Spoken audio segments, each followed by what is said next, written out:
Hello everybody, ito po ang inyong lingkod, Euritech at your service. Pero umaandar pa, no? Oo. Nalaman ko lang nung I-charge mo sana. hindi. Ewan ko parang may tumusok lang sa kamay ko habang ginagamit dito. Sinagulat ako. Tapos tinignan ko na din yung charger. Nalusak.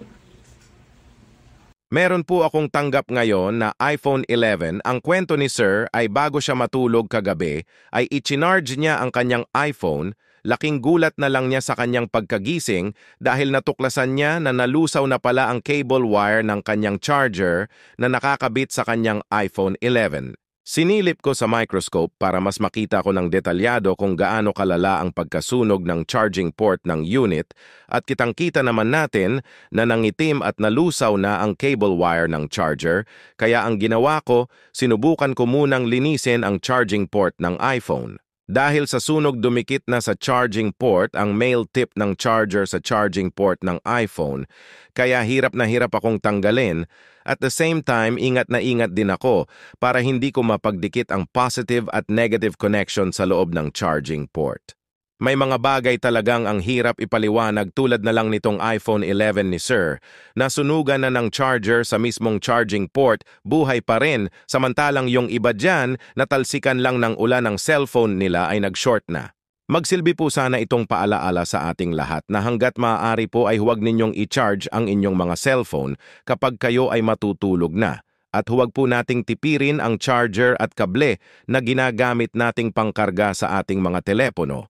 May mga brand naman ng charger na pumasa din sa quality test tulad ng Bavin at Alibaba brand, medyo pricey nga lang, pero at least medyo safe. At kung may budget naman kayo, ay go for genuine accessories na.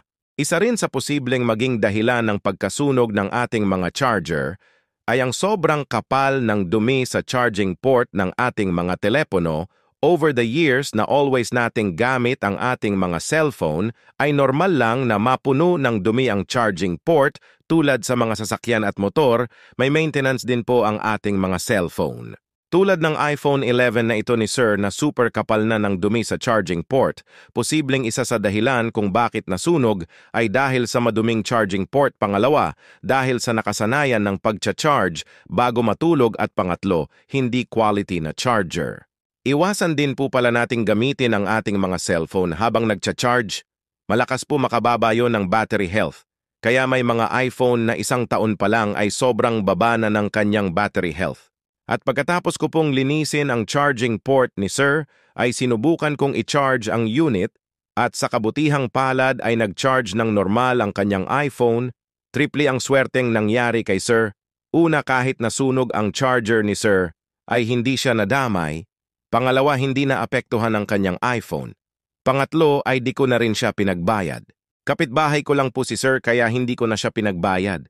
Yan ang lamang kapag may kapitbahay kang technician, para ka na ring technician. Sana po ay nagustuhan ninyo ang video nating ngayon at nakapulutan nyo ng kahit konting kaalaman. Ito po ang inyong lingkod na laging nagsasabing, Maraming salamat po. Salamat!